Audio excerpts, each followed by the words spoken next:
중세옥 정신 안 차릴래? 여기가 어디라고? 다음에 뵙죠.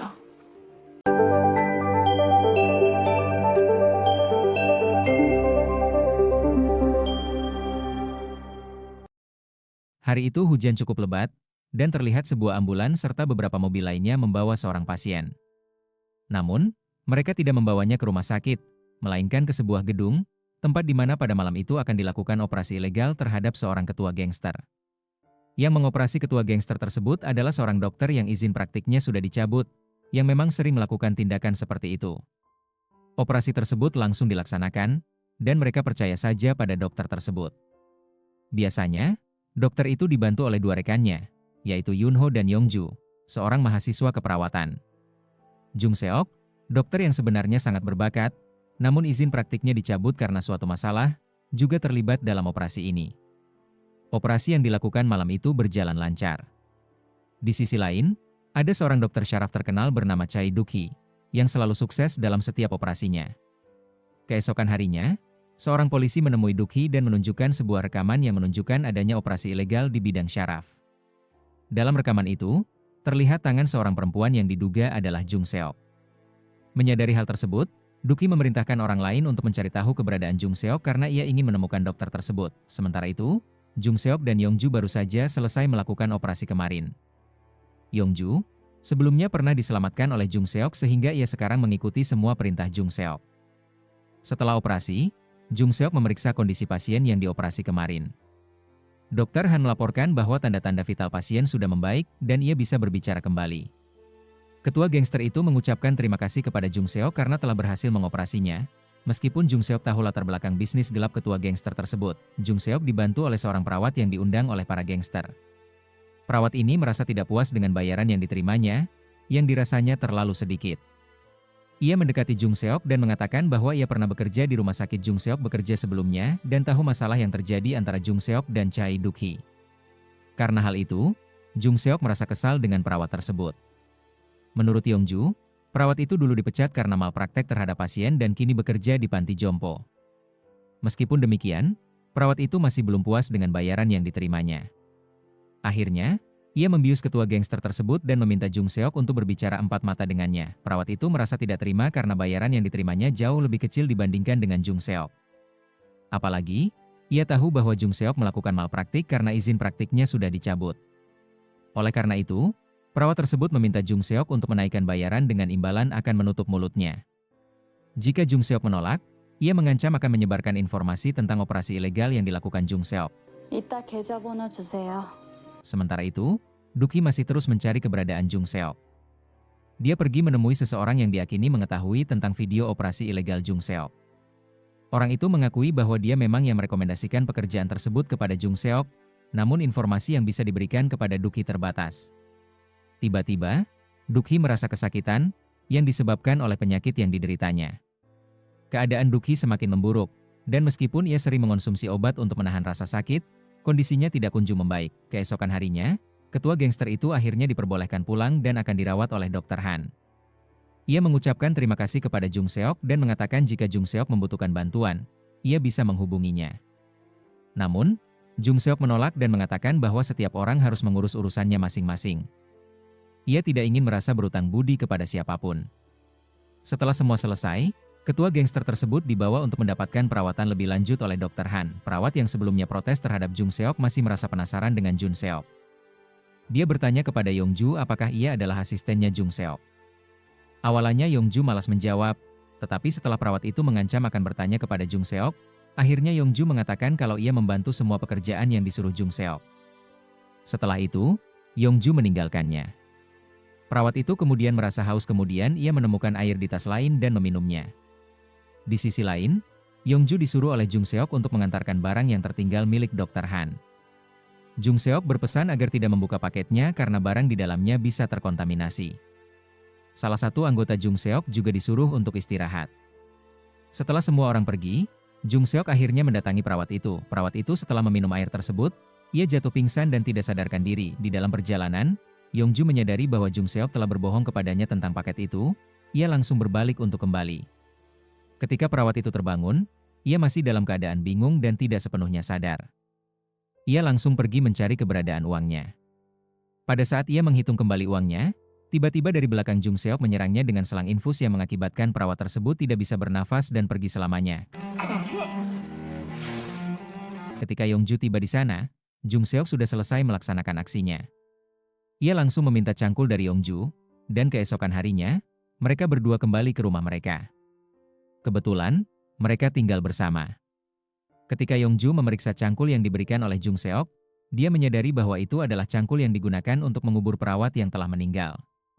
Sementara itu, Duki berhasil menemukan tempat tinggal Jung Seok melalui informasi yang dia dapatkan, dan berencana untuk pergi ke sana untuk bertemu dengan Jung Seok. Karena izin praktiknya telah dicabut, Jung Seok ini mencari nafkah dengan membuka apotek, dan memiliki seorang asisten apotek. Setelah selesai bekerja, Jung Seok merasa diawasi oleh seorang pria yang menggunakan gelang monitor di kaki, artinya pria tersebut merupakan pelaku kejahatan yang masih dalam pengawasan polisi. Pada saat itu, polisi mengira Jung Seok merasa terganggu dengan pria yang menatapnya, namun Jung Seok sebenarnya tidak takut sama sekali. Pada suatu hari, Jung Seok tiba-tiba menerima telepon dari Chai Duk-hee. Ia sangat terkejut dan marah, karena telepon itu mengingatkan dia pada masa lalu, ketika ia diperintahkan untuk menghentikan operasi yang sedang dia lakukan. Karena rasa marah itu, Jung Seok menyerang Duk-hee dengan selang infus, namun Duk-hee membalasnya dengan menamparnya.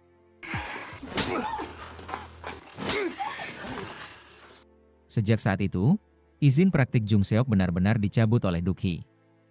Jung Seok merasa sangat benci kepada Duk-hee, meskipun ia sempat berlutut dan meminta maaf di tengah hujan, namun Duk-hee sama sekali tidak peduli dan mengabaikannya. Rasa benci Jung Seok kepada Duk-hee semakin membesar, dan ia bertekad untuk membalas dendam suatu hari nanti. Tak lama kemudian, Duk-hee datang ke rumah Jung Seok setelah sekian lama mereka tidak bertemu. Terlihat jelas bahwa Jung Seok menahan emosinya, dan ia menyuruh Yongju untuk tetap di kamar sementara dia yang akan menemui Duk-hee. Setelah Duk-hee masuk, ia langsung menjelaskan bahwa ia memiliki masalah kesehatan pada otaknya dan memohon agar Jung Seok mau melakukan operasi untuknya karena hanya Jung Seok yang mempunyai keahlian tersebut. Namun, Jung Seok menolak mentah-mentah permintaan itu, meskipun Duk-hee mengancamnya karena polisi saat ini sedang mencari Jung Seok yang melakukan operasi ilegal dan jika Jung Seok tidak mau membantunya maka ia bisa melaporkan hal ini kepada polisi. Jung Seok merasa marah bahwa Duk-hee telah menghancurkan hidup dan karirnya, dan merasa tidak ada alasan untuk menolongnya. Saat Duk-hee hendak pulang, penyakitnya kambuh lagi. Ia mencoba mengambil obatnya, tetapi karena tangannya gemetar, obat tersebut terjatuh. Jung Seok yang melihat kejadian itu keluar dari rumahnya, dan dengan rasa dendam yang masih membara, ia menghancurkan obat yang sedang diambil oleh Duk-hee. Sebagai balasan atas apa yang telah dilakukan Duk-hee kepadanya di masa lalu, Jung Seok mengabaikan Duk-hee karena saat emosinya memuncak, ia benar-benar kehilangan kendali atas dirinya sendiri. Melihat Jung Seok yang semakin tidak terkendali, Yongji akhirnya memutuskan untuk keluar dan berusaha menghentikannya. Ia segera menghubungi pihak rumah sakit, dan tak lama kemudian ambulans datang untuk menyelamatkan Duk-hee. Dari kejauhan, pria yang memakai gelang monitor tampak mengawasi rumah Jung Seok. Kembali ke masa lalu, ketika Jung Seok masih menjadi mahasiswa kedokteran di salah satu universitas ternama, ia memilih untuk menekuni bidang bedah saraf. Sejak dulu, ia sangat mengagumi Duk-hee, yang saat itu berdomisili di Boston. Ketika mengetahui bahwa Duk-hee kembali ke negara asalnya untuk mengabdi, Jung Seok langsung menemuinya dan menunjukkan kemampuannya. Duk-hee mengakui keahlian Jung Seok dan menyatakan bahwa ia bisa menjadi anak didiknya.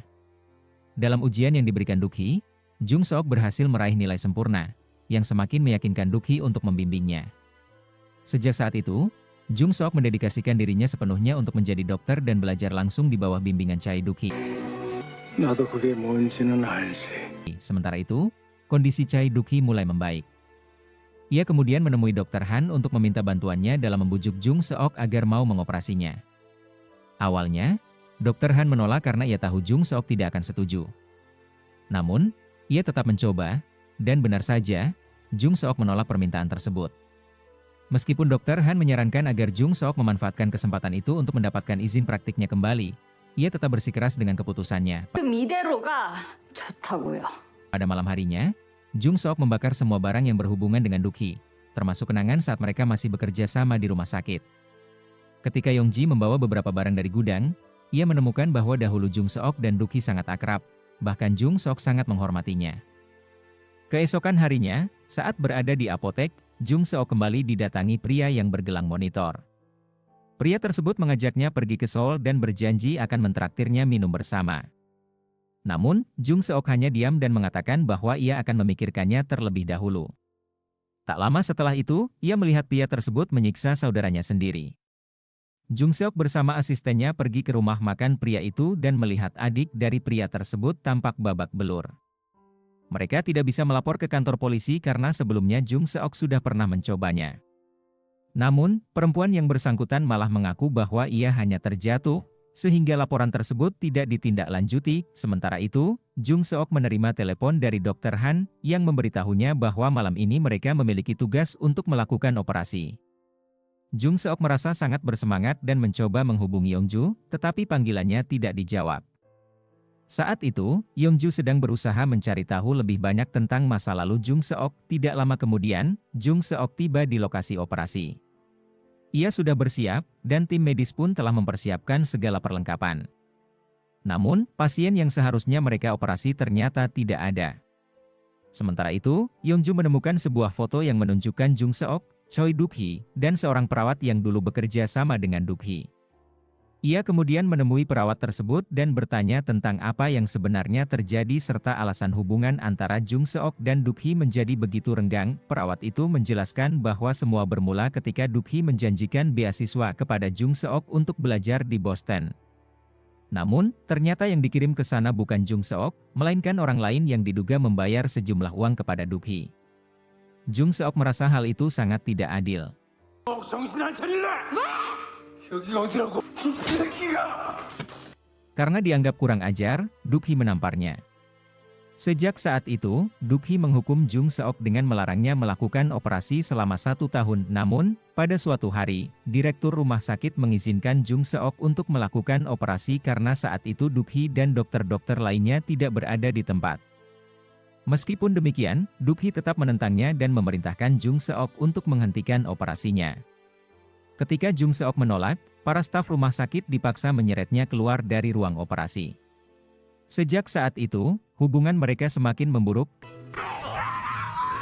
Karena pasien yang mereka tunggu tidak ada, Jung Seok dan Dr. Han memutuskan untuk pergi. Namun, ternyata mereka telah dijebak oleh Duk-hee yang memberikan informasi palsu.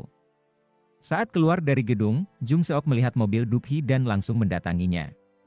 Duk-hee mengatakan bahwa jika Jung Seok bersedia mengoperasinya, selain mendapatkan izin praktik kembali, ia juga akan diberi kesempatan belajar di Boston. Namun, Jung Seok langsung menolak tawaran tersebut karena tidak ingin melakukan operasi pada Duk-hee. Meskipun demikian, Duk-hee yakin bahwa suatu saat nanti Jung Seok akan berubah pikiran. Sementara itu, Yongju meminta Jung Seok pergi ke Boston dan ia akan ikut juga. Namun, Jung Seok tetap teguh pada pendiriannya. Jung Seok tetap bersikeras menolak tawaran tersebut. Bahkan ketika mereka sudah sampai di rumah, Yongju masih terus membahasnya mengenai operasi Duk-hee yang seharusnya Jung Seok membantunya. Namun, jawaban Seok tetap sama, ia tidak mau melakukan operasi tersebut. Saat melihat keluar jendela, Jung Seok menyadari bahwa pria yang sering mengikutinya masih berada di sekitar rumahnya. Merasa situasi ini sudah keterlaluan, ia memutuskan untuk mendatangi pria tersebut di kedai tempatnya bekerja, dengan niat menghabisi nyawanya. Namun, Yongju berusaha menenangkan Jung Seok. Ia mengatakan bahwa dirinya sedang sibuk dengan tugas kuliah dan meminta Jung Seok untuk menahan emosinya setidaknya untuk hari itu. Setelah berpikir sejenak, Jung Seok akhirnya mengurungkan niatnya dan mereka kembali ke rumah. Keesokan harinya, Jung Seok kembali mengunjungi kedai tersebut dan menyadari bahwa kondisi adik pria tersebut semakin memburuk. Ia tidak bisa terus membiarkan perempuan itu mengalami kekerasan dari saudaranya. Untuk menyusun rencana, Jung Seok sengaja meninggalkan payungnya di kedai. Benar saja, pria tersebut kemudian menemui Jung Seok dan mengajaknya berkencan. Jung Seok pun berpura-pura setuju dan mengusulkan agar mereka pergi bersama keesokan harinya, dan Jung Seok yang akan mentraktirnya karena gelang monitor pria tersebut sudah dilepas yang artinya tidak diawasi lagi oleh polisi. Tanpa diketahui oleh pria tersebut, Jung Seok telah menyiapkan minuman yang telah dicampur dengan zat tertentu. Keesokan harinya, setelah menjemput pria tersebut, Jung Seok menawarkan minuman itu di dalam mobil.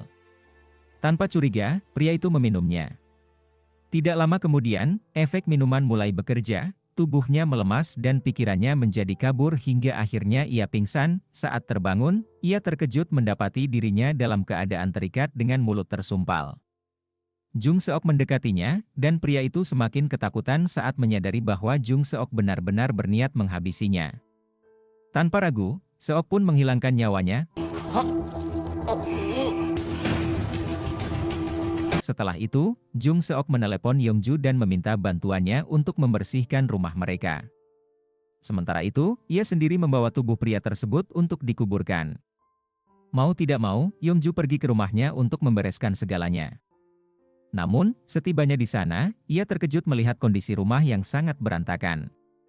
Dengan panik, ia segera menghilangkan bukti-bukti dengan cara membakarnya. Tiba-tiba, sebuah mobil polisi melintas di sekitar rumah dan melihat kepulan asap dari api yang dibuat Yongju. Polisi pun merasa curiga dan mendatangi rumah tersebut. Yongju mulai ketakutan, jika mereka ketahuan, baik dirinya maupun Jung Seok bisa menghadapi konsekuensi hukum, apalagi kasus ini melibatkan penghilangan nyawa seseorang. Sementara itu, di tempat lain, saat Jung Seok sedang bersiap untuk menguburkan tubuh pria tersebut, tiba-tiba seseorang datang.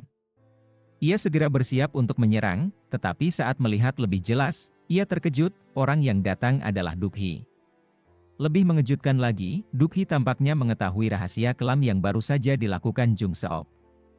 Bisa jadi, Duk-hee akan menggunakan informasi ini untuk mengancamnya atau bahkan melaporkannya ke pihak berwajib. Mari kita sejenak mengingat kembali awal mula mengapa Duk-hee merasa kesal terhadap Jung Seok. Pada waktu itu, Jung Seok kedatangan seorang anak yang membawa ayahnya untuk berobat. Ternyata, pria tersebut adalah teman baik Duk-hee.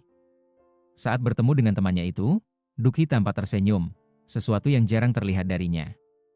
Biasanya, ia lebih sering menunjukkan ekspresi murung daripada tertawa lepas seperti itu. Jung Seok pun merasa ada sesuatu yang disembunyikan oleh Duk-hee. Kecurigaannya semakin kuat ketika sehari sebelum operasi teman Duk-hee dilaksanakan.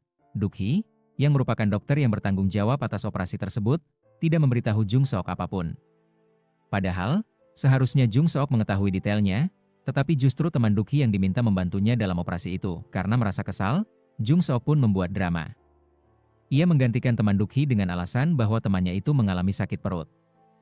Saat operasi berlangsung, Jung Seok menyerahkan pisau bedah kepada Duk-hee.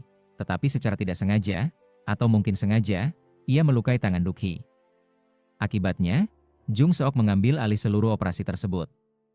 Meskipun operasi berjalan dengan lancar, tindakan Jung Seok membuat Duk-hee sangat marah. Setelah operasi selesai, Jung Seok mengonfrontasi Duk-hee dan menyatakan bahwa ia mengetahui rencana sebenarnya, yaitu menghilangkan nyawa pria yang disebut sebagai teman Duk-hee itu. Jung Seok meyakini bahwa pria tersebut bukanlah teman, melainkan musuh lama yang sangat dibenci oleh Duk-hee. Karena marah, Duk-hee melarang Jung Seok untuk ikut campur dalam urusannya.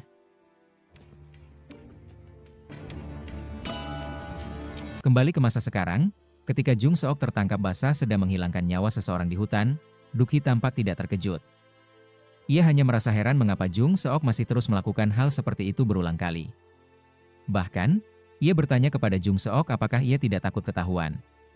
Namun, Jung Seok dengan santai menjawab bahwa hidupnya sudah hancur, sehingga ia tidak peduli jika perbuatannya terbongkar. Meski demikian, Duk-hee tetap berusaha membujuk Jung Seok agar mau pergi ke Boston untuk belajar, sesuai dengan keinginannya dulu.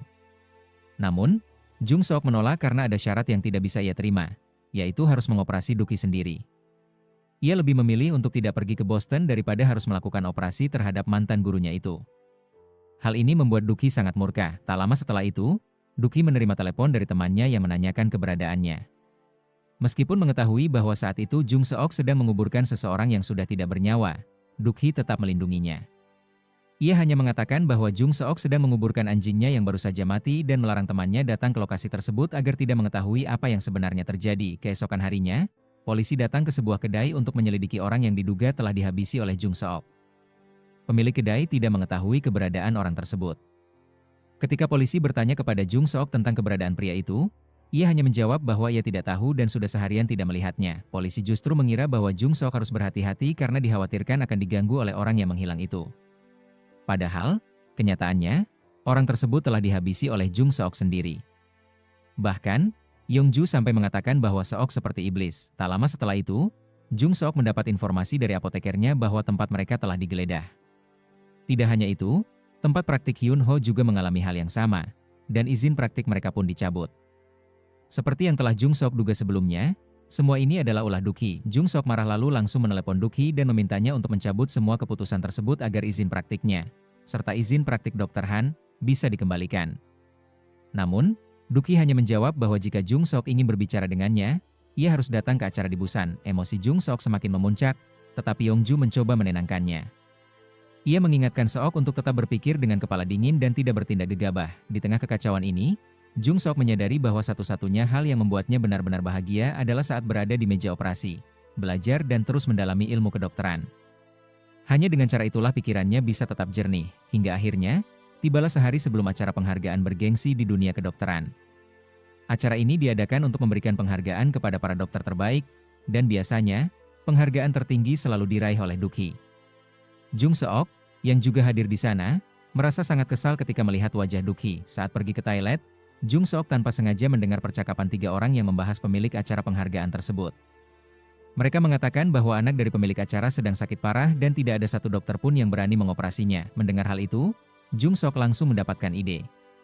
Ia mengatakan kepada Yongju bahwa sepertinya ia berubah pikiran dan tidak akan menemui Duki. Malam harinya, saat Yongju sudah tertidur, Jung Seok diam-diam pergi ke rumah pemilik acara penghargaan, seorang wanita bernama Nyonya Ichida. Kondisi anaknya memang sudah sangat kritis, sehingga Jung Seok merasa ini adalah waktu yang tepat untuk menemuinya. Ternyata, mereka sudah pernah bertemu sebelumnya.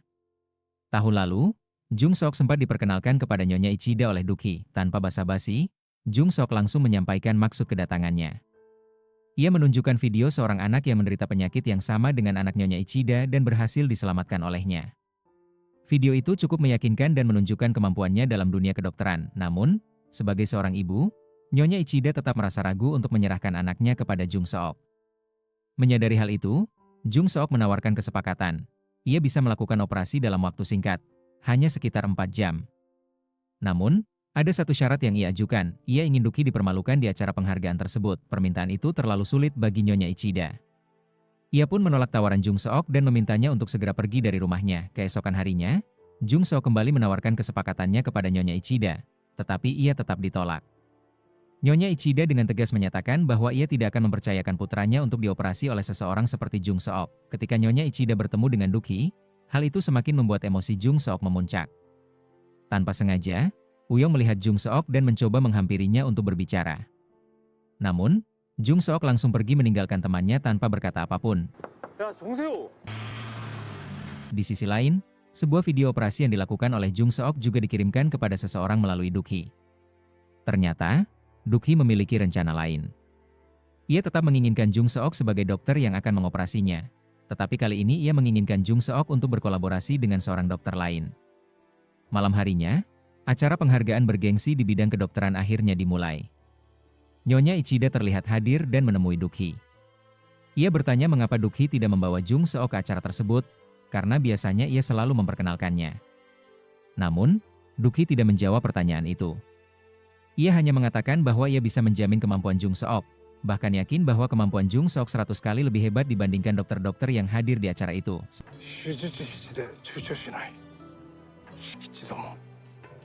Setelah pertemuan itu, Nyonya Ichida akhirnya memutuskan untuk menemui Jung Seok dan berkata bahwa ia memberikan kesempatan.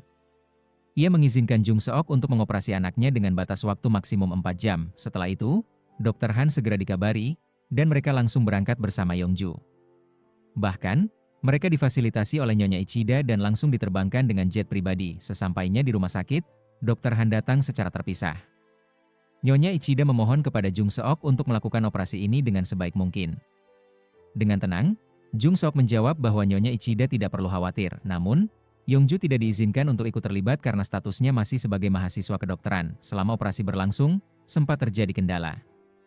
Tim medis kehabisan beberapa kantong darah, yang membuat semua orang panik. Nyonya Ichida hampir saja meluapkan kemarahannya kepada Jung Seok. Namun, akhirnya operasi dapat berjalan dengan lancar, dan kondisi anaknya stabil. Setelah operasi selesai, Jung Seok kembali ke acara penghargaan. Ketika pemenang diumumkan, hasilnya mengejutkan banyak orang. Duki tidak memenangkan penghargaan apapun. Semua orang di sana terheran-heran. Nyonya Ichida pun memberikan kode kepada Jung Seok bahwa ia telah menepati janjinya. Namun, yang lebih mengejutkan, Duki tampak tidak kaget sama sekali. Ia seperti sudah mengetahui bahwa semua ini adalah bagian dari rencana Jung Seok. Setelah acara usai, Jung Seok didatangi oleh seseorang yang pernah ia temui sebelumnya, Kyung, anak dari seorang teman Duk-hee yang pernah dioperasi beberapa tahun lalu. Kyung menceritakan bahwa ayahnya menghilang secara misterius 1 bulan setelah operasi. Sebelum menghilang, ayahnya sempat menelepon dan mengatakan bahwa ia ingin hidup bebas. Namun, setelah itu, tidak ada lagi kabar darinya. Menurut Kyung, orang terakhir yang ditemui ayahnya sebelum menghilang adalah Duk-hee. Sementara itu, Duk-hee menerima telepon dari seorang detektif yang meminta agar ia ikut bersama mereka ke sebuah lokasi yang diduga sebagai tempat malapraktik yang melibatkan Jung Seok dan rekan-rekannya. Di sisi lain, Nyonya Ichida menyampaikan semua permintaan Jung Seok kepada Duk-hee.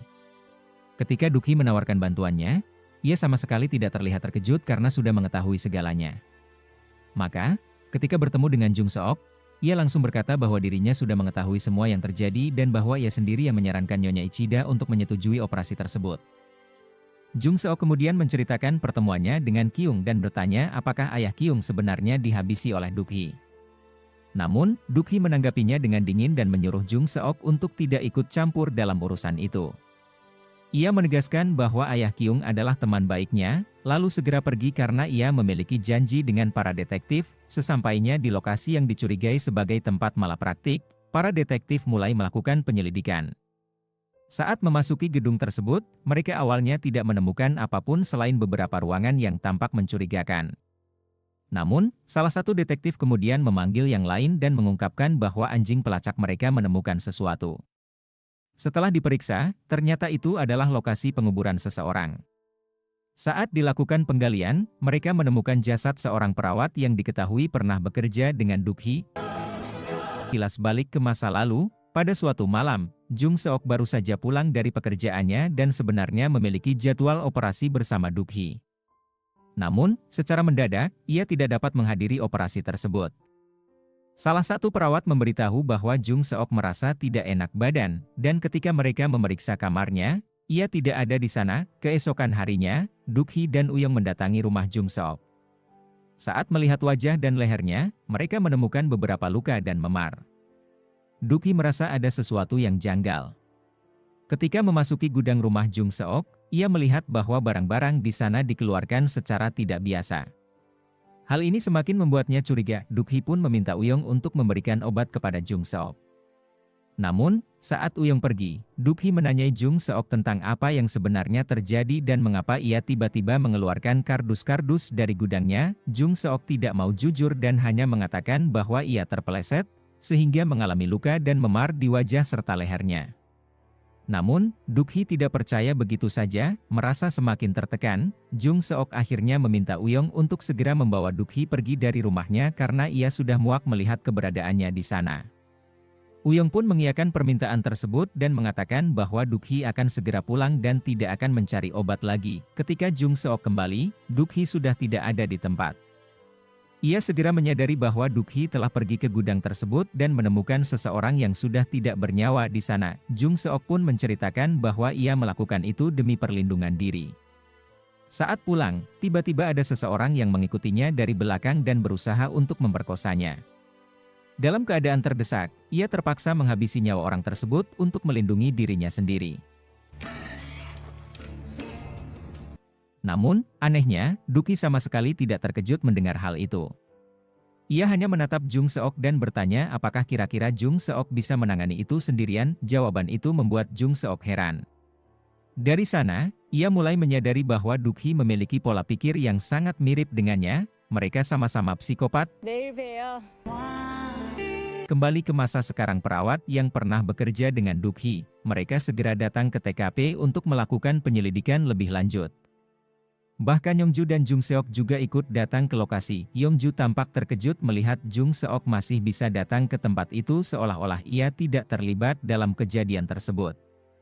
Namun, Jung Seok hanya tersenyum dan mengatakan agar Yongju tenang karena semuanya akan berjalan dengan lancar. Namun, ketika ia melihat wajah Duk-hee di tempat kejadian, emosinya kembali tersulut. Sementara itu, para detektif menemukan jenis obat yang biasa digunakan di bidang kedokteran saraf.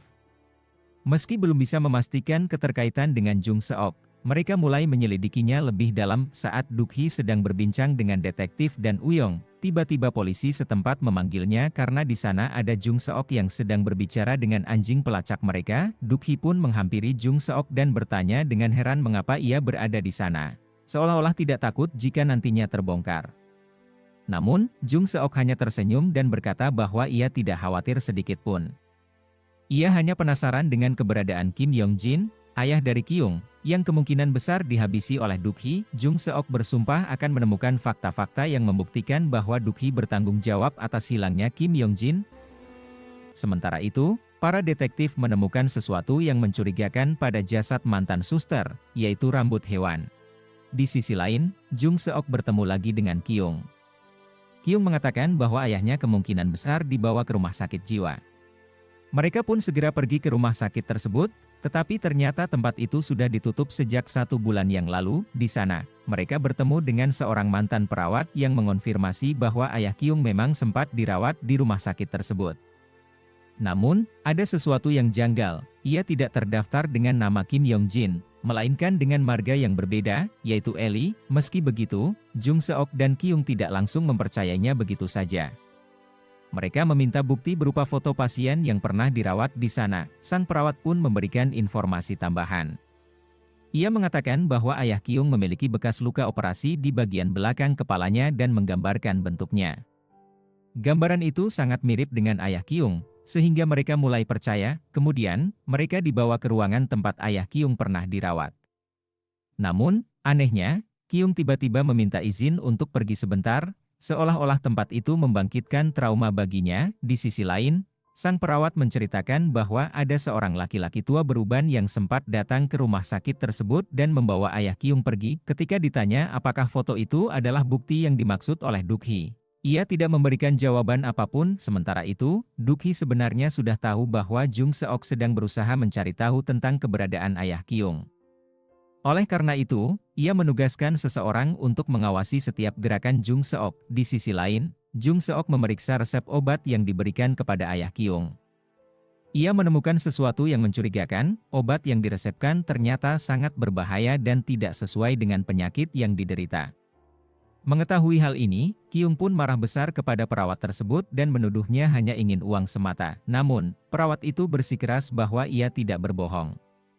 Ia yakin memiliki bukti dan segera menghubungi temannya yang menyimpan foto ayah Kyung. Jung Seok kemudian bertanya lagi kepada perawat tersebut apakah benar Duk-hee pernah datang ke sana untuk menemui ayah Kyung. Namun, si perawat mengelak dan mengaku lupa wajahnya. Sementara itu, hasil identifikasi bulu yang ditemukan pada jasad mantan perawat akhirnya keluar. Hasilnya mengejutkan, bulu itu ternyata berasal dari anjing milik Jung Seok sendiri. Hingga saat ini, perawat tersebut belum bisa menunjukkan foto yang ia janjikan, membuat Kyung semakin marah dan semakin yakin bahwa mereka telah dibohongi, karena Kyung semakin tidak bisa mengendalikan emosinya.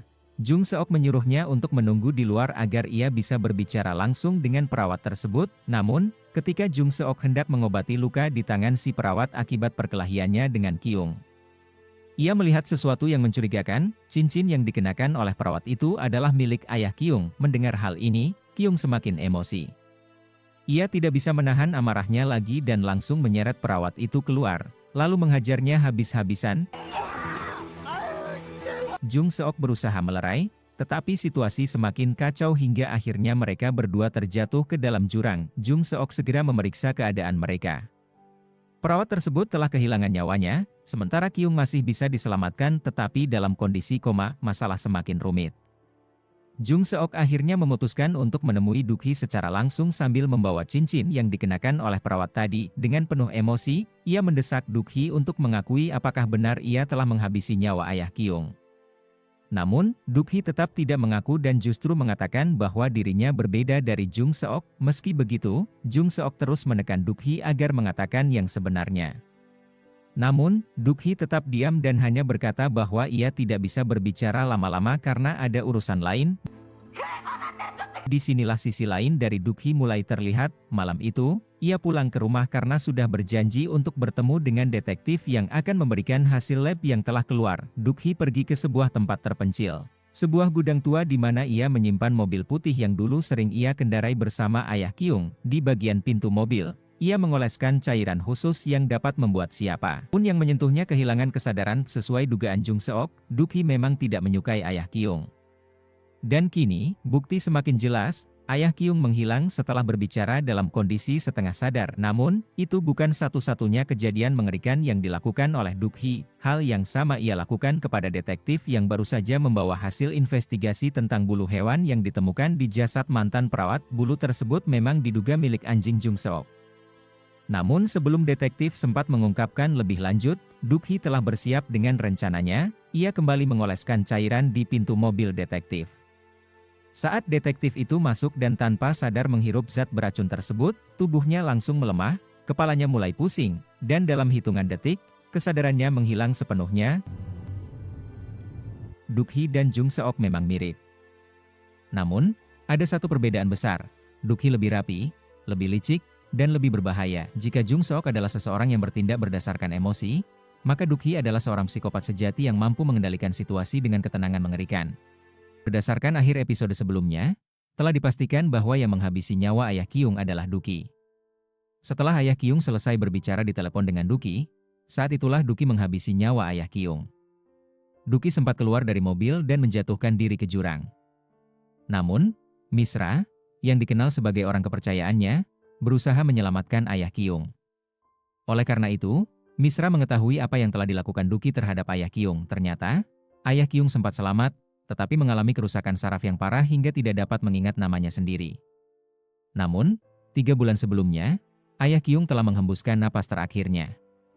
Disebutkan pula bahwa Kyung tidak mengetahui hal ini karena informasi tersebut sengaja disembunyikan oleh Misra dan Duk-hee. Di sisi lain, Jung Seok berusaha menenangkan pikirannya dengan berburu di hutan serta memberikan makanan kepada anjing-anjingnya berupa daging babi hutan liar.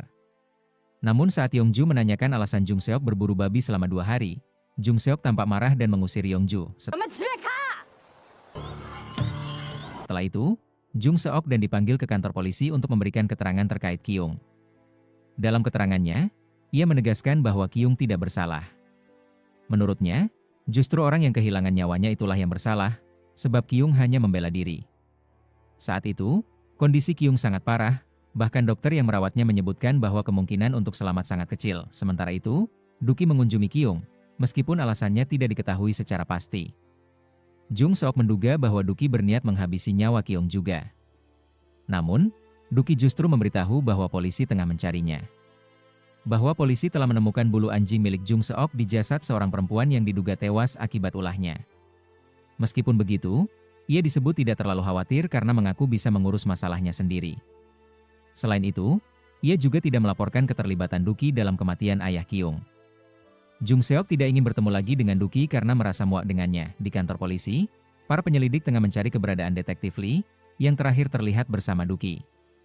Namun, hingga saat ini, tidak ada kabar darinya. Saat menelusuri data panggilan terakhir detektif Lee, panggilan terakhirnya ditujukan kepada Duk-hee. Hal ini pun menimbulkan kecurigaan di antara para penyelidik. Salah satu rekannya kemudian mengajak Duk-hee bertemu untuk menanyakan alasan ia berbicara dengan detektif Lee pada malam itu. Duk-hee bersikap seolah tidak tahu apa-apa dan bertanya dengan nada bercanda apakah dirinya sedang dicurigai. Sang detektif pun menjawab bahwa mereka hanya sedang melakukan penyelidikan. Tak lama kemudian, seorang detektif menghubungi rekannya yang tengah memeriksa rumah Duk-hee. Dari hasil pemeriksaan, pada malam itu Duk-hee tidak pergi kemana-mana dan hanya berada di rumah.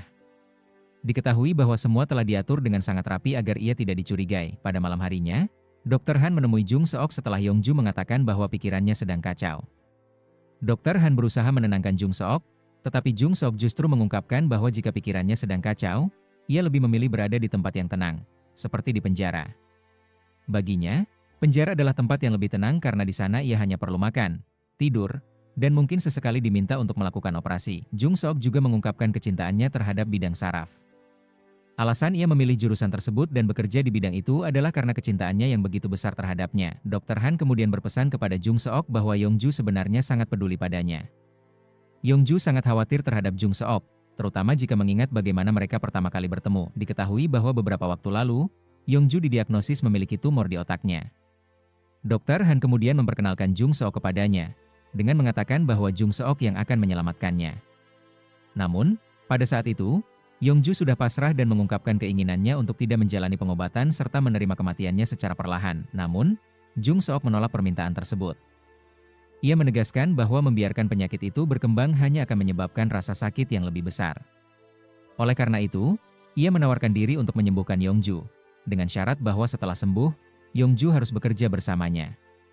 Setelah mempertimbangkan beberapa waktu, akhirnya Yongju setuju dengan tawaran Jung Seok, dengan syarat bahwa ia benar-benar tidak akan merasakan sakit lagi. Setelah mengetahui bahwa dirinya akan dioperasi oleh Jung Seok, Yongju meminta Jung Seok untuk menepati janjinya. Jung Seok pun meyakinkannya bahwa ia akan memenuhi janji tersebut. Setelah operasi selesai dan masa penyembuhan berlalu, Yongju benar-benar sembuh serta tidak lagi merasakan sakit, seperti yang telah dijanjikan oleh Jung Seok. Karena itulah, Yongju merasa berhutang budi kepadanya dan memilih untuk setia kepadanya. Pada hari itu, Yongju berada di apotek karena enggan bertemu dengan Jung Seok lantaran mereka masih berselisih. Namun, tanpa diduga, ia didatangi oleh beberapa orang dan akhirnya ditangkap. Keesokan harinya, Jung Seok tidak mengetahui bahwa Yongju tidak pulang. Ketika hendak membuatkan jus untuk mereka berdua, ia mengecek kamar Yongju dan mendapati bahwa Yongju tidak ada. Jung Seok pun menelepon Yongju untuk menanyakan keberadaannya. Saat itu, Yongju mengaku tidak pulang dan mengatakan bahwa ia sedang berada di apotek sebelum akhirnya pergi ke kelas. Karena merasa curiga, Jung Seok mendatangi tempat kuliah Yongju, tetapi tidak menemukannya. Semua mahasiswa telah pulang, tetapi Yongju masih tidak terlihat. Ketika meneleponnya kembali, Yongju mengatakan bahwa ia sedang pergi ke bioskop dan tidak ingin berbicara dengan Jung Seok untuk sementara waktu. Padahal, kenyataannya, Yongju sedang ditahan dan disekap oleh orang-orang yang menangkapnya sehari sebelumnya. Mereka menuduh Jung Seok dan Yongju bekerja sama dalam menghilangkan nyawa seorang perawat. Akibatnya, mereka menjadi buronan polisi. Sementara itu, Jung Seok yang tidak mengetahui situasi sebenarnya pergi ke bioskop untuk mencari Yongju. Ia mencoba menunggunya sambil memesan makanan dan menonton film. Tanpa ia sadari, Misra, yang diperintahkan oleh Duki, mengawasi pergerakannya dan segera melaporkan hal tersebut. Di sisi lain, detektif yang masih menyelidiki kasus yang menimpa rekannya. Ia meminta nomor kontak Pak Min dari salah satu rekannya dengan tujuan menanyakan hal-hal terkait operasi bedah ilegal. Mengetahui bahwa dirinya sedang diincar oleh polisi, Pak Min segera menelepon Duki. Ia mengatakan bahwa detektif yang telah menghubunginya dan bertanya tentang siapa dokter yang melakukan operasi ilegal tersebut. Pak Min belum membuat kesepakatan dengan siapapun, sehingga ia memberi tawaran kepada Duki untuk bertemu dan bernegosiasi terlebih dahulu sebelum memutuskan akan bekerja sama dengan siapa. Duki menerima tawaran tersebut dan meminta Pak Min untuk bertemu dengannya lebih dulu. Setelah itu, ia menelepon detektif yang untuk menanyakan keberadaannya. Namun, detektif yang menjawab bahwa ia sedang sibuk dan akan menghubungi kembali nanti. Sikap Duki yang tampak mengetahui pertemuan antara detektif Yang dan Pak Min membuat sang detektif merasa curiga. Tak lama setelah itu, Pak Min menemui Duki terlebih dahulu untuk membuat kesepakatan. Ia menawarkan diri untuk membocorkan semua informasi terkait Jung Seok, termasuk operasi ilegal yang telah ia lakukan serta keterlibatannya dalam kematian sang perawat. Jika kesepakatan dengan Duki tercapai, maka Jung Seoklah yang akan dikejar oleh polisi. Namun, keputusan akhir masih bergantung pada siapa yang akan memberikan keuntungan lebih besar bagi Pak Min, Duki atau detektif Yang. Tidak lama setelah itu, detektif yang kembali menelepon Pak Min dan menanyakan keberadaannya karena ia sudah sampai di lokasi pertemuan. Namun, Pak Min menunda pertemuan tersebut dengan alasan bahwa ia sedang melakukan negosiasi dengan pihak lain. Pak Min memiliki banyak informasi yang bisa ia ungkapkan kepada detektif Yang, tetapi semuanya bergantung pada harga yang akan ia terima. Sementara itu, Jung Seok yang telah selesai menonton film X masih menunggu Yongju. Ia mulai merasa heran karena Yongju tidak juga keluar dari bioskop. Tak lama kemudian, ia menerima telepon dari orang-orang yang telah menangkap Yongju, yang kemudian memintanya untuk datang ke tempat mereka. Setibanya di sana, Jung Seok melihat kondisi Yongju yang sedang disekap. Ia pun bertemu dengan atasan orang-orang tersebut dan menyatakan bahwa mereka tidak perlu khawatir karena nama mereka tidak akan terseret dalam kasus kematian sang perawat. Jung Seok bersedia mengurus semua masalah tersebut seorang diri dan meyakinkan mereka bahwa ia bisa memastikan semuanya tetap terkendali. Karena merasa percaya dengan ucapan Jung Seok, atasan mereka akhirnya memutuskan untuk membebaskan Yongju. Setelah itu, Jung Seok mengajak Yongju pulang. Namun, ia masih memiliki satu tugas lain, yaitu memastikan bahwa Pak Min tidak membawa-bawa nama mereka dalam kasus ini. Jung Seok mengusulkan sebuah ide kepada Yongju, yakni pindah ke luar negeri, tepatnya ke Filipina. Namun, Yongju menolak ide tersebut karena merasa bahwa keputusan itu terlalu mendadak. Yongju menganggap keinginan Jung Seok untuk pindah sebagai bentuk pelarian dari kenyataan yang sedang mereka hadapi. Jung Seok sendiri hanya mengatakan bahwa ia sudah muak dengan kehidupan yang ia jalani di tempat ini. Oleh karena itu, ia ingin pergi ke tempat lain. Namun, Yongju tidak langsung menyetujui ide tersebut. Tiba-tiba, mereka melihat ambulans dan mobil pemadam kebakaran yang bergerak menuju rumah Jung Seok. Karena penasaran, mereka langsung kembali ke rumah dan mendapati bahwa bagian gudang rumah Jung Seok mengalami kebakaran. Di tempat itu, Jung Seok diketahui biasa menempatkan anjing-anjingnya. Setelah melihat kejadian tersebut, ia langsung menyadari bahwa kebakaran itu adalah perbuatan Duki yang berniat menghilangkan anjing-anjing tersebut agar Jung Seok tidak lagi dicari-cari oleh polisi. Seperti biasa, Duki juga menyuruh Misra untuk membereskan semua urusan itu. Karena emosi, Jung Seok langsung menelepon Duki untuk menanyakan keberadaannya, berniat untuk segera menemuinya. Tidak lama setelah itu, Jung Seok tiba dan langsung menabrak mobil Duki. 뭐 하시는 거예요? Duki yang terkejut segera keluar dari mobilnya dan menantang Jung Seok untuk menabraknya. Jung Seok yang awalnya terlihat ingin menerima tantangan itu akhirnya mengurungkan niatnya. Alih-alih bertemu dan berbicara dengan Duki, mereka akhirnya tidak jadi bertemu maupun berbicara satu sama lain. Keesokan paginya, Dr. Han datang dan bertanya kepada Yongju tentang keadaan Jung Seok. Yongju pun menjelaskan bahwa Jung Seok sebelumnya sempat mengajaknya pindah ke Filipina karena sudah muak tinggal di tempat itu. Ia juga mengatakan bahwa Jung Seok sekarang sedang sangat sedih setelah kehilangan anjing-anjingnya, terutama karena mereka telah dibakar hidup-hidup oleh Duki. Tidak lama setelah itu, Pak Min datang menemui Jung Seok dengan maksud menawarkan pekerjaan kepada mereka. Kebetulan, Dr. Han juga sedang berada di sana, sehingga akhirnya mereka menyetujui tawaran dari Pak Min. Meski awalnya ragu karena pekerjaan sebelumnya berkaitan dengan penjualan organ, Pak Min meyakinkan mereka bahwa kali ini pekerjaannya aman. Namun, mereka setuju bukan hanya karena itu, tetapi juga karena mereka berutang kepada Pak Min. Jika ingin melunasi utang tersebut, mereka harus mengikuti perintahnya. Setelah itu, mereka akhirnya tiba di lokasi pekerjaan, yang ternyata adalah sebuah kapal tempat operasi akan dilakukan. Pak Min menginformasikan bahwa akan ada seorang dokter bedah lain yang akan membantu mereka dalam operasi ini. Namun, ketika identitas dokter tersebut terungkap, Jung Seok langsung marah karena dokter yang dimaksud tidak lain adalah Duki. Jung Seok merasa kesal karena tidak diberitahu sebelumnya bahwa Duki akan bergabung.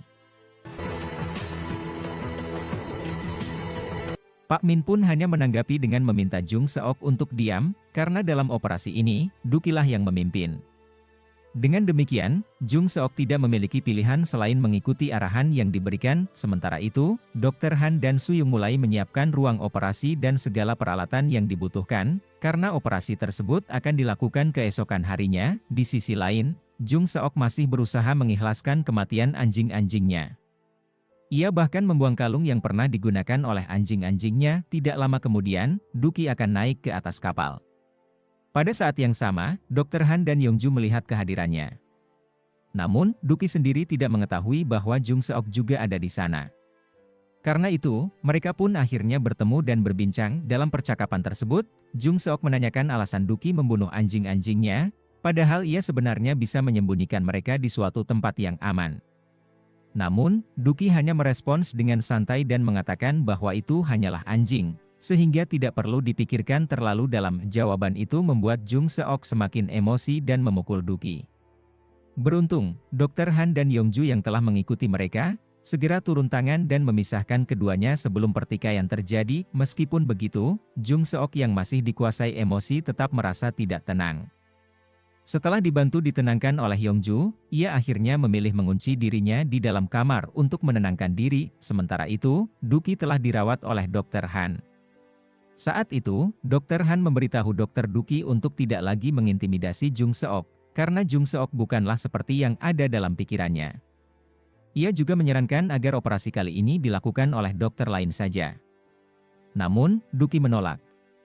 Ia bersikeras bahwa hanya Jung Seok yang boleh membantunya dalam operasi, karena menurutnya, Jung Seok adalah muridnya yang paling sempurna dibandingkan dokter-dokter lainnya. Keesokan harinya, Alan Kim tiba di Korea untuk bekerja sama dengan Duki dan Jung Seok.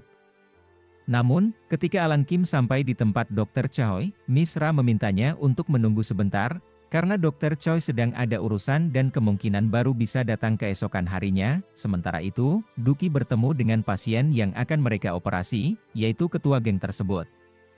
Pasien itu meminta Dr. Choi untuk menyelamatkannya bagaimanapun caranya, karena ia masih ingin hidup lebih lama. Duki pun meyakinkan pasien tersebut bahwa semuanya akan baik-baik saja. Di sisi lain, Jung Seok yang masih diliputi emosi meminta kepada Dr. Han dan Yongju agar tidak membahas masalah tersebut lagi.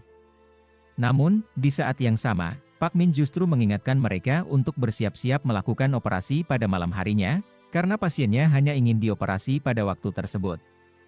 Dari situ, Dr. Han mulai menyadari bahwa pasien yang akan mereka operasi adalah seorang pemimpin sekte bernama Kim Eun-tae yang mempunyai 200.000 pengikut. Setelah itu, Jung Seok meminta Dr. Han untuk berbicara empat mata. Ia tahu bahwa Duki sedang mengalami tremor akibat penyakitnya. Oleh karena itu, ia meminta Dr. Han untuk mengawasi keadaan Duki selama operasi berlangsung. Jika sewaktu-waktu kondisi Duki memburuk, maka Jung Seok siap menggantikannya. Sebab, meskipun Duki terlihat memaksakan diri untuk memimpin operasi, ia sebenarnya sudah tidak cukup kuat untuk melakukannya. Saat waktunya tiba, pasien pun dibawa ke ruang operasi. Ketua sekte yang akan dioperasi itu sempat meremehkan Jung Seok.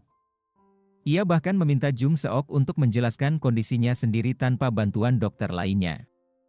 Jung Seok pun menjelaskan secara detail mengenai penyakit yang diderita pasien tersebut serta bagaimana cara mereka akan melakukan operasi. Mendengar penjelasan itu, ketua sekte yang awalnya meremehkannya langsung terdiam dan memilih menurut pada Jung Seok. Sebelum operasi dimulai, Jung Seok kembali menanyakan kepada Duki apakah ia yakin bisa menjalankan operasi hingga selesai. Namun, Duki bersikeras dan meminta Jung Seok untuk tetap menjalankan tugasnya sesuai porsinya. Saat operasi dimulai, semuanya berjalan lancar tanpa hambatan. Kombinasi antara Jung Seok dan Duki sangat sempurna, karena mereka berdua adalah dokter yang hampir tidak pernah melakukan kesalahan. Di sisi lain, Pak Min menerima telepon dari seorang detektif. Dalam percakapan itu, detektif tersebut masih menawarkan kesepakatan tertentu dengan Pak Min. Tampaknya, Pak Min pun memilih untuk membocorkan identitas dokter yang sedang melakukan operasi malam itu. Sementara itu, di dalam ruang operasi, Duki tiba-tiba bertanya kepada Jung Seok mengapa banyak orang tidak menyukainya. Menurutnya, hal itu terjadi karena Jung Seok terlalu emosional, egois, dan sering membuat orang-orang malas berurusan dengannya. Namun, berbeda dari orang lain, Duki mengakui bahwa ia sangat menghargai Jung Seok.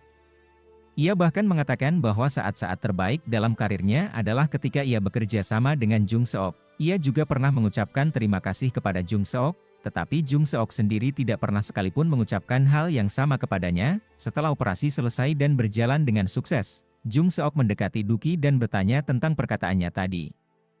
Ia menegaskan bahwa ia sebenarnya tahu bahwa Duki tidak menyukainya. Namun, Duki membantah hal tersebut. Jung Seok pun menegaskan bahwa ia juga senang bisa bekerja sama dengan Duki selama ini. Namun, ia merasa bahwa kerja sama mereka kali ini mungkin akan menjadi yang terakhir. Ia sudah tidak ingin lagi bekerja sama dengan Duki, karena setiap kali mengingat masa lalu mereka, hal itu hanya membuatnya merasa semakin terbebani dan sedih. Sementara itu, 고생하셨습니다.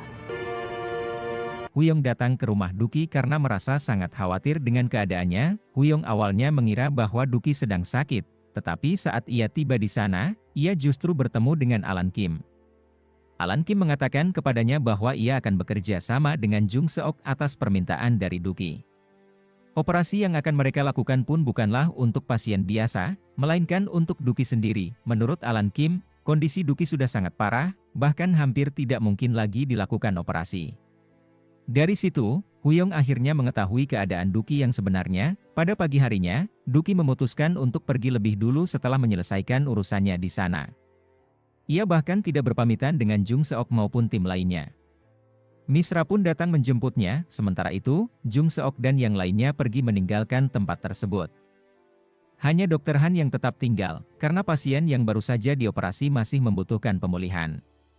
Oleh karena itu, Dr. Han harus tetap siaga di sana untuk sementara waktu. Di sisi lain, Jung Seok dan Yongju diantar oleh Pak Min dalam perjalanan mereka. Sebelum pulang, Duki meminta Misra untuk membawanya ke suatu tempat. Di sana, ia ingin membaca surat yang pernah ditulis oleh Jung Seok untuk seorang dokter temannya. Ketika Duki akhirnya membaca surat tersebut, ia mengetahui isi surat itu yang mengungkapkan keinginan Jung Seok sejak dulu. Dalam suratnya, Jung Seok menulis bahwa ia sangat ingin menjadi dokter spesialis saraf. Dari masa kuliah hingga bekerja, ia benar-benar mendedikasikan hidupnya untuk menjadi dokter saraf yang terkenal dan bisa menyembuhkan banyak orang. Setelah membaca surat itu, Duki semakin menyadari bahwa dirinya dan Jung Seok memiliki banyak kesamaan. Mereka sama-sama ambisius, sama-sama memiliki dedikasi yang tinggi terhadap profesinya, dan bahkan, menurut Duki, mereka juga sama-sama memiliki jiwa psikopat. Bedanya, Jung Seok lebih brutal, sementara Duki lebih rapi dan halus dalam bertindak, sehingga orang-orang tidak pernah mencurigainya. Setelah membaca surat tersebut, Duki mulai memikirkan Jung Seok. Ia pun akhirnya memutuskan untuk pergi ke tempat di mana Jung Seok berada saat ini. Di saat yang sama, Pak Min telah menyetujui kesepakatannya dengan detektif Yang. Namun, Jung Seok segera menyadari sesuatu yang mencurigakan. Ia pun meminta Yongju untuk mengambilkan obat untuknya, dengan alasan bahwa lehernya terasa sakit. Hal itu membuatnya harus berpisah sementara dengan Yongju. Di sisi lain, Pak Min telah menghubungi detektif Yang dan rekan-rekannya, yang sudah bersiap untuk menangkap Jung Seok dan Yongju. Namun, karena Yongju tidak ada di tempat, ia pun lolos dari rencana tersebut. Tidak lama setelah itu, Jung Seok menerima telepon dari Huyong, yang memberitahukan kondisi terbaru dari Duki. Huyong mengatakan bahwa Duki harus segera dibawa ke rumah sakit, karena kondisinya sudah sangat parah dan hampir kehilangan nyawanya. Operasi pun tidak boleh ditunda lagi. Namun, pada saat yang sama, Jung Seok melihat sesuatu yang mengejutkan. Ia melihat bahwa Duki menangkap Pak Min dan membawanya ke sebuah ruangan yang gelap. Saat Jung Seok sampai di sana, ia melihat sesuatu yang mengerikan. Pak Min tampaknya telah dihabisi oleh Duki.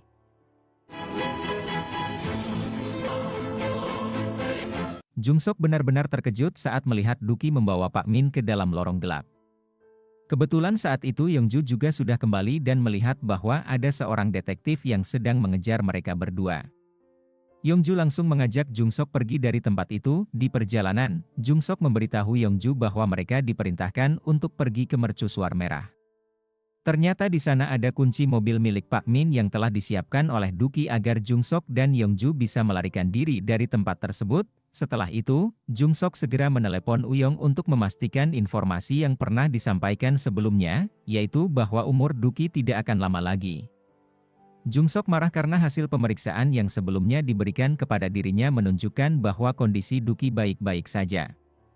Namun Uyong hanya mengatakan agar melihat hasil yang sebenarnya. Ternyata, hasil sebelumnya telah dimanipulasi oleh Duki sendiri. Sementara itu, detektif dan beberapa polisi akhirnya tiba di lokasi kejadian dan menemukan Pak Min dalam keadaan tidak bernyawa. Setelah dilakukan penyelidikan, terkonfirmasi bahwa pelaku adalah Duki. Berdasarkan bekas luka tusukan pisau serta baju yang berlumuran cairan merah, sesampainya di rumah, Duki mengambil paket obat dari Alan Kim untuk meredakan rasa sakit yang dideritanya selama ini. Sementara itu, Jung Seok pulang dan memeriksa hasil pemeriksaan otak Duki yang dikirim oleh Uyong. Saat melihat hasil CT scan, Jung Seok sangat terkejut karena kondisi tumor di otak Duki ternyata sudah sangat parah. Ia tidak menyangka bahwa Duki sebenarnya sedang berada dalam kondisi yang begitu buruk. Jenazah Pak Min langsung diautopsi oleh pihak kepolisian. Dari hasil pemeriksaan ahli forensik, diketahui bahwa Pak Min kemungkinan besar dibunuh oleh seseorang yang sangat memahami anatomi dan medis. Terlihat dari luka yang ditimbulkan serta cara kerjanya yang sangat rapi, detektif kemudian menyimpulkan bahwa orang yang membawa Pak Min adalah Duki. Salah satu detektif lain, Detektif Song, menelepon seorang ketua geng dan menyampaikan bahwa dugaan awal pelaku pembunuhan adalah Jung Seok atau seorang perempuan. Namun, setelah dicek melalui rekaman CCTV, ternyata pelakunya adalah seorang pria, sehingga mereka menjadi bingung. Keesokan harinya, Dr. Han kembali dari perawatan yang seharusnya diberikan kepada ketua geng di kapal. Jung Seok dan Yongju merasa heran karena seharusnya Dr. Han belum pulang. Ternyata, Dr. Han sempat bertengkar dengan ketua geng tersebut, sehingga ia memutuskan untuk mengirimkan dokter pribadinya ke kapal dan memilih untuk pulang. Sekalian, Jung Seok meminta bantuan Dr. Han untuk mencarikan rumah sakit tempat Duki bisa dioperasi. Setelah melihat hasil CT scan yang sebenarnya, Jung Seok memutuskan untuk tetap melakukan operasi meskipun tahu risikonya sangat tinggi dan tingkat keberhasilannya rendah. Padahal sebelumnya, ia sempat menolak keras usulan tersebut, sementara itu, Duki memperkenalkan Alan Kim kepada rekan-rekan dokternya di rumah sakit tempat ia bekerja. Alan Kim sendiri ternyata memiliki pengaruh yang cukup besar, apalagi dia juga bekerja di salah satu rumah sakit ternama di Boston, Amerika Serikat. Dalam pertemuan itu, Alan Kim bertanya kepada Duki apakah rencana mereka untuk mengoperasi dirinya masih akan dijalankan sesuai rencana. Duki menjawab bahwa rencana tersebut tetap berjalan, dan Jung Sok akan tetap dilibatkan dalam proses itu. Namun, Yongju yang sebelumnya mendukung Jung Sok untuk melakukan operasi kepada Duki, mulai berubah pikiran setelah melihat hasil CT scan terbaru. Ia jadi cemas akan rencana tersebut karena melihat kondisinya sangat parah. 괜찮으시겠어요? 수술 장소 제가 구해볼게요. Di saat yang bersamaan, salah satu anak buah ketua gangster, yang pernah diselamatkan oleh Jung Sok, datang dan memanggil mereka. Ia mengatakan bahwa ketua gangster ingin berbicara empat mata dengan Jung Sok. Hanya Jung Sok yang diperbolehkan masuk, sementara Yongju menunggu di luar. Begitu masuk, ketua gangster langsung menanyakan kepada Jung Sok mengapa di rekaman CCTV yang didapat polisi, terlihat bahwa pembunuh Pak Min adalah seorang pria. Padahal, seharusnya bukan demikian. Namun, Jung Sok tidak menjawab pertanyaan itu. Kemudian, ketua gangster berterima kasih kepada Jung Sok setelah menonton video operasi yang dilakukan Jung Sok terhadapnya beberapa waktu lalu. Ia pun berjanji akan membantu Jung Sok kapanpun ia membutuhkannya. Di tempat lain pada malam yang sama, Duki diminta oleh detektif yang untuk bertemu secara pribadi. Pada hari itu juga, mereka mendapat kabar bahwa Kyong telah meninggal dunia. Setelah minum bersama untuk menenangkan diri, detektif yang mulai menceritakan semuanya, ia mengungkap bahwa ia tahu Duki adalah orang yang membunuh Pak Min, dan kemungkinan besar juga membunuh detektif lain yang merupakan temannya sendiri. Duki tidak menjawab secara langsung, tetapi dari ekspresi wajahnya, detektif yang bisa menyimpulkan bahwa Duki tidak membantah. Lebih dari itu, Duki bahkan tidak menunjukkan rasa takut sedikit pun. Ia berkata kepada detektif yang bahwa ia menyimpan sebuah rahasia besar milik sang detektif yang selama ini ditutupi dan seharusnya diungkap ke publik. Karena saling memiliki kelemahan satu sama lain, mereka akhirnya memutuskan untuk bekerja sama. Setelah mendengar kabar kematian Kyong, Duki dan Jung Sok datang ke tempat pemakaman.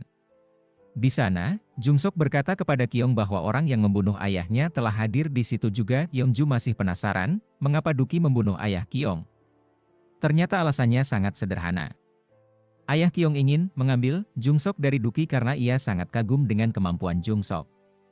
Sebagai seorang pebisnis, ayah Kyong ingin mempekerjakan Jung Sok agar bisa menghasilkan banyak uang. Jung Sok pun mengakui bahwa jika ia berada di posisi Duki, kemungkinan ia juga akan melakukan hal yang sama.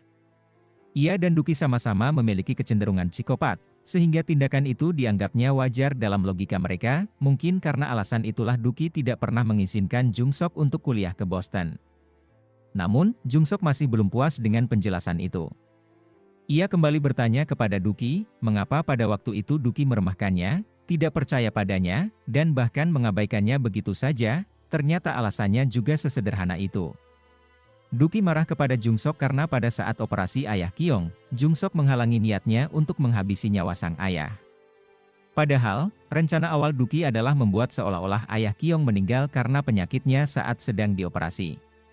Namun, Jung Sok, yang saat itu masih murid dan sudah mulai menyadari sisi gelap gurunya, berani mengambil tindakan untuk mencegah hal itu. Bagi Duki, harga dirinya sebagai guru runtuh di hadapan muridnya sendiri. Sejak saat itu, dia tidak benar-benar membenci Jung Sok, tetapi merasa tidak sanggup untuk bertemu dengannya. Karena sifat Duki yang cenderung psikopat, dia mengekspresikan perasaan itu dengan cara ekstrim, termasuk menjauh dari Jung Sok dan memperlakukan orang-orang di sekitarnya dengan dingin. Kemudian, Jung Sok mengatakan kepada Duki bahwa ia akan tetap mengoperasinya. Ia meminta Duki bersiap karena ia sedang mencari tempat yang bisa digunakan untuk melakukan operasi tersebut. Namun, Duki menolak seakan Jung Sok mengasihaninya karena penyakitnya sudah parah. Jung Sok tetap bersikeras dan mengatakan bahwa ia tidak peduli, yang penting ia tetap akan melakukannya. Setelah itu, Duki pulang ke rumah dan kembali bertemu Alan Kim untuk mendiskusikan rencana selanjutnya. Rencananya, operasi akan dilakukan oleh Alan Kim dan juga Dr. Huyong. Namun, Huyong hanya akan numpang nama, sementara pelaksana utamanya adalah Jung Sok. Tapi sampai saat itu, Jung Sok sendiri belum tahu bahwa ia akan sepenuhnya menangani operasi tersebut. Pada malam itu, bersama Dr. Han, Jung Sok akhirnya menemukan ruang operasi yang bisa mereka sewa. Pemiliknya mengatakan bahwa ruangan hanya bisa digunakan dari pukul 10 malam hingga pukul 6 pagi, dan harus sudah dibersihkan sebelum waktu tersebut. Sementara itu, Yongju yang menunggu di luar didatangi oleh Misra, orang kepercayaan Duki yang biasa membantu di rumah. Wanita itu memberikan kartu namanya dan mengatakan bahwa jika terjadi sesuatu pada Jung Sok atau jika ia mengalami kesulitan, maka ia harus menemuinya. Setelah memastikan ruang operasi bisa digunakan, Jung Sok tiba-tiba menerima telepon dari detektif yang memintanya datang ke kantor polisi malam itu juga. Jung Sok pun langsung berangkat di kantor polisi. Jung Sok diinterogasi sebagai saksi karena terekam oleh CCTV berada di tempat kejadian. Detektif yang kemudian bertanya apakah benar Duki membencinya sedemikian rupa hingga pernah melaporkannya atas percobaan pembunuhan. Detektif itu tampaknya sedang mencoba memprovokasi agar Jung Sok mau jujur soal kejadian yang sebenarnya. Namun, Jung Sok tetap memilih bungkam. Meski begitu, detektif yang menyimpulkan bahwa Jung Sok adalah kelemahan terbesar dari Duki. Artinya, siapapun yang mencoba menyakiti Jung Sok akan menjadi target utama Duki. Karena dia tidak akan membiarkan orang menyentuh kelemahannya, meski ditekan dengan berbagai pertanyaan, Jung Sok tetap berkata bahwa ia tidak tahu apa-apa. Keesokan harinya, Duki mulai membereskan rumahnya. Ia menyuruh Misra menyiapkan semua kebutuhan, lalu memberikan upah terakhir kepada Misra. Di saat itu, ia mendapat telepon dari Jung Sok, yang memberitahu bahwa ruang operasi telah ditemukan dan prosedur akan dilakukan keesokan harinya. Duki mengatakan bahwa alamatnya bisa langsung dikirimkan saja karena ia akan pergi sendiri ke tempat itu tanpa perlu dijemput oleh Jung Sok. Namun, sebenarnya ia sama sekali tidak berniat untuk datang ke sana. Kemudian Misra menyampaikan bahwa jika Jung Sok mengetahui hal tersebut, ia pasti akan sangat marah. Duki pun membenarkannya, menyatakan bahwa memang benar Jung Sok akan sangat marah. Apalagi jika ia sampai tahu bahwa dirinya telah dibohongi. Misra juga memberitahu bahwa belakangan ini Jung Sok dipanggil oleh detektif yang terkait kasus kematian Pak Min. Mungkin saja hal itu membuat Jung Sok jadi kepikiran dan makin curiga. Mendengar hal itu, Duki langsung marah besar kepada detektif Yang. Malam itu juga, ia menyuruh detektif Yang datang ke gudangnya. Setelah ditelepon, detektif Yang pun segera bergegas menuju lokasi yang dimaksud. Sementara itu, di tempat lain, Jung Sok dan tim medis lainnya sudah bersiap-siap untuk melakukan operasi pada Duki. Semua perlengkapan dan persiapan telah dilakukan, dan mereka hanya tinggal menunggu. Tapi sampai pukul 10 malam, Duki tidak datang juga di gudang. Detektif Yang akhirnya tiba. Ia masuk ke dalam dan terkejut ketika melihat ada sebuah kulkas besar yang sebelumnya terkunci, namun kini tampak sengaja dibiarkan terbuka. Saat ia membukanya, ia mendapati jasad salah satu rekannya, detektif yang telah dinyatakan hilang beberapa waktu lalu, dibekukan di dalam kulkas itu. Tak lama kemudian, Duki datang dengan ekspresi datar. Ia langsung memberikan sebuah rekaman kepada detektif Yang. Rekaman tersebut memperlihatkan detektif yang telah dibunuh itu sedang membongkar berbagai kejahatan dan kecurangan yang dilakukan oleh detektif Yang sendiri. Rupanya, detektif yang pernah menutup-nutupi sebuah kasus besar dan bahkan sengaja menghilangkan bukti-bukti penting. Duki menyelidiki semuanya dibantu oleh seorang detektif lain yang dikenalnya. Semua informasi dalam rekaman telah dikonfirmasi kebenarannya. Akhirnya, Duki meminta detektif Yang untuk melanjutkan kasus tersebut dan menangkap dirinya. Sementara itu, di lokasi tempat operasi, Alan Kim datang menemui Jung Sok dan berkata bahwa Duki tidak akan datang. Ia menjelaskan bahwa operasi tidak bisa dilakukan di tempat tersebut karena sudah hampir 1 tahun terakhir Duki mengonsumsi obat tertentu untuk memperkuat tubuhnya. Obat itu membuat tubuhnya berisiko mengalami pendarahan hebat jika dioperasi, dan di tempat darurat seperti itu, tidak ada peralatan medis yang cukup memadai untuk mengatasi situasi kritis tersebut. Hal ini membuat Yongju semakin khawatir. Ia mengatakan kepada Dr. Han bahwa sepertinya mereka tidak seharusnya memaksakan operasi tersebut, karena ia merasa kasihan pada Jung Sok yang terus-menerus dibohongi oleh Duki. Namun beberapa saat kemudian, Alan Kim memanggil mereka, terutama Dr. Han, dan mengatakan bahwa dia setuju jika Dr. Han dan Yongju membantu operasi nanti. Hanya saja, operasi tersebut tidak bisa dilakukan sekarang. Menurut Alan, Duki baru bisa menjalani operasi sekitar 1 bulan lagi. Alasan sebenarnya Duki ingin operasi ini gagal adalah karena ia memang sengaja memperburuk kondisi kesehatannya sendiri. Tujuannya agar kemungkinan besar Jung Sok tidak dapat menyelamatkannya di meja operasi. Motif ini memang terkesan aneh, tapi itulah niatnya. Setelah mendengar hal itu, Jung Sok langsung pergi ke rumah Duki. Namun ia tidak berhasil menemukan gurunya di sana karena ternyata Duki sudah kabur. Ia memang sengaja menghindar agar tidak bisa ditemukan oleh Jung Sok. Sementara itu, keesokan harinya detektif yang bersama beberapa polisi kembali ke gudang milik Duki. Mereka menyelidiki tempat itu dan menyadari bahwa malam sebelumnya Duki sengaja meninggalkan jejak seperti rokok dan minuman keras. Jejak itu menjadi bukti bahwa dialah pelaku di balik serangkaian kematian misterius, termasuk kematian seorang perawat. Alasan Duki melakukan semua itu adalah karena ia ingin melindungi Jung Sok. Di sisi lain, Jung Sok bertemu dengan Alan Kim dan menanyakan maksud sebenarnya dari ucapan Duki yang ingin meninggal di meja operasi. Alan Kim menjelaskan bahwa Duki memang sengaja merancang semua ini. Ia ingin agar Jung Sok, dalam perjalanan karirnya sebagai dokter, merasakan satu kegagalan besar agar tidak menjadi orang yang sombong. Semua itu masih berkaitan dengan luka lama Duki, yaitu saat Jung Sok menggagalkan niatnya untuk menghabisi nyawa ayah Kyong. Setelah itu, Alan Kim membawa Jung Sok ke tempat operasi yang sudah direncanakan. Namun, operasi itu baru bisa dilakukan 1 bulan lagi. Jung Sok menolak rencana tersebut karena kondisi Duki sudah sangat parah. Ia bersikeras untuk membawa Duki ke ruang operasi hari itu juga, atau paling lambat keesokan harinya. Menunda operasi bukan lagi pilihan. Di tempat lain, Yongju teringat ucapan Misra yang pernah mengatakan jika terjadi sesuatu, ia bisa dihubungi. Karena itu, Yongju memutuskan untuk menemui Misra. Sementara itu, Duki terlihat sedang berjalan-jalan di taman. Ia memang sengaja kabur ke tempat itu agar tidak dikejar oleh Jung Sok. Pada pagi harinya, Misra menyampaikan bahwa polisi telah datang ke gudang dan menyimpulkan bahwa Duki adalah pelaku utama dari semua kejadian tragis yang terjadi belakangan ini. Tiba-tiba, kondisi Duki memburuk dan penyakitnya kambuh. Malam itu juga, Jung Sok menemui ketua geng yang pernah berjanji akan membantu jika dibutuhkan.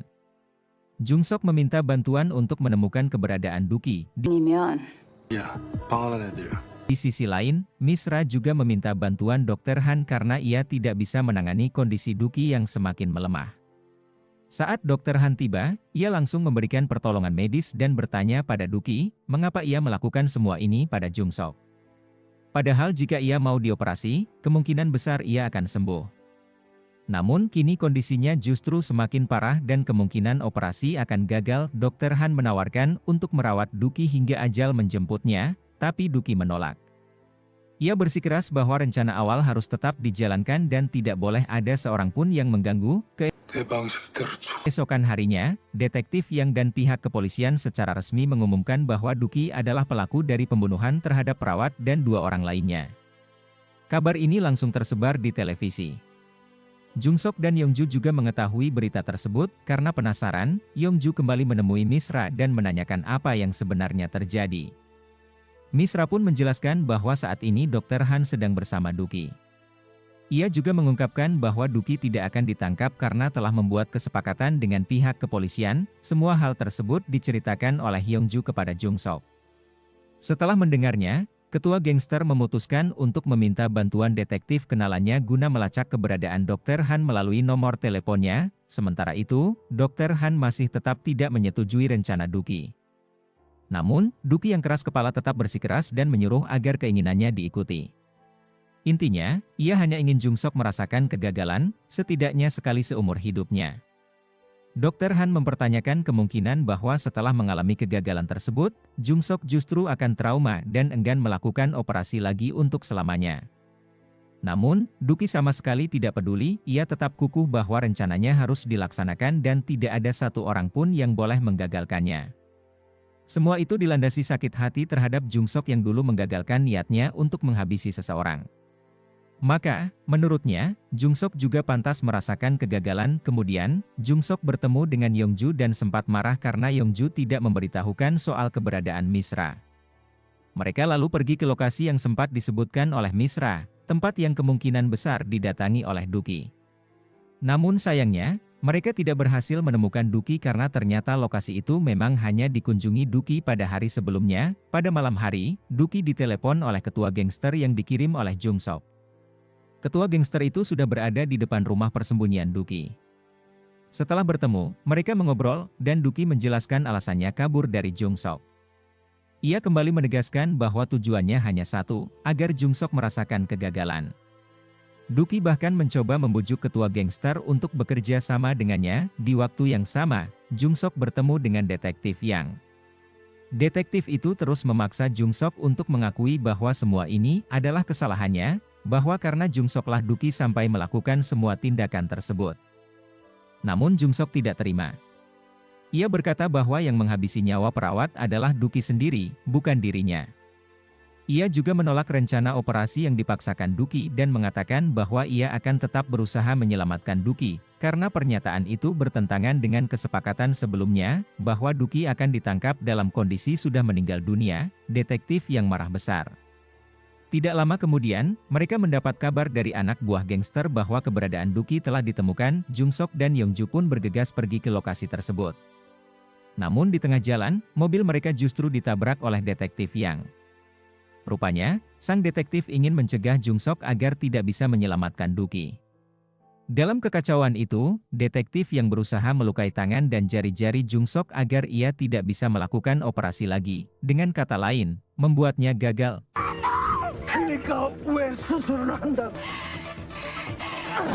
Sementara itu, ketua gangster yang sebelumnya setuju membantu Jung Sok, kini justru berpihak pada Duki. Ia memutuskan untuk tidak memanggil Jung Sok ke lokasi persembunyian, bahkan tanpa tahu kondisi terbaru Jung Sok yang sedang berjuang menyelamatkan dirinya sendiri. Untungnya, Yongju sudah sadar kembali dan berusaha melindungi Jung Sok sebisa mungkin. Pada akhirnya, demi melindungi dirinya, Jung Sok terpaksa menghabisi nyawa detektif Yang. Sementara itu Dr. Han tidak mengerti dengan sikap Duki yang keras kepala. Menurut Duki, ia dan Jung Sok sangat mirip, bahkan jika diperiksa DNA-nya, bisa saja mereka memang memiliki hubungan darah atau mempunyai hubungan keluarga. Tak lama kemudian, Jung Sok menelepon ketua gangster dan meminta agar telepon itu diberikan kepada Duki, untuk menyampaikan semuanya secara langsung. Mendengar kabar tersebut, Duki langsung panik dan segera pergi ke lokasi kejadian. Ia tahu pasti bahwa ada seseorang yang telah kehilangan nyawanya. Sesampainya di sana, ia melihat Yongju baru saja memindahkan tubuh detektif Yang ke bagian belakang mobil. Duki kemudian mengambil kunci mobil milik sang detektif, mobil yang akan ia gunakan nantinya. Saat ia bertanya kepada Jung Sok alasan di balik kejadian itu, Jung Sok menjawab bahwa semua itu terjadi karena Duki tidak mau segera dioperasi. Selain itu, Jung Sok juga meminta bantuan Duki karena ia tidak tahu cara membereskan tubuh detektif Yang dengan rapi. Namun, Duki tetap bersikeras. Ia mengatakan bahwa rencananya tidak akan berubah, ia baru bersedia dioperasi 1 bulan lagi.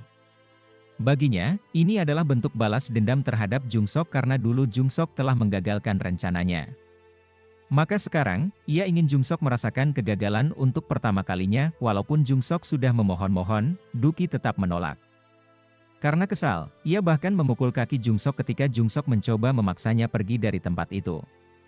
Hal ini menegaskan bahwa Duki benar-benar tidak ingin operasi dilakukan lebih cepat. Sebelum pergi, Duki menyerahkan ponselnya kepada Jung Sok dan mengatakan bahwa jika ia sudah siap untuk dioperasi, ia sendiri yang akan menghubunginya. Ia meminta Jung Sok untuk mengikuti rencananya.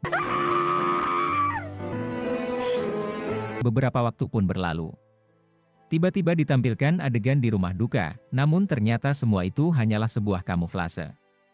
Tempat tersebut sengaja disamarkan agar mereka bisa melakukan operasi terhadap Duki secara diam-diam. Tim medis sudah bersiap sesuai dengan rencana Duki.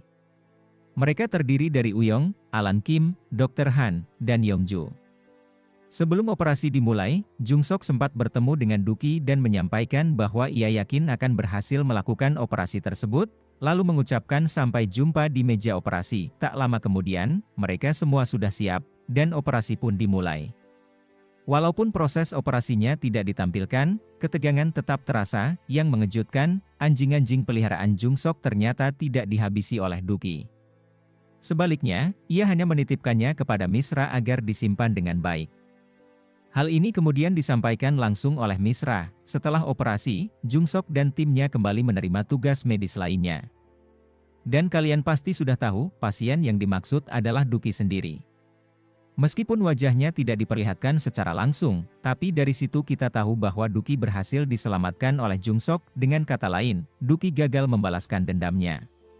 Ia tidak berhasil membuat Jung Sok gagal, itulah akhir dari drama ini.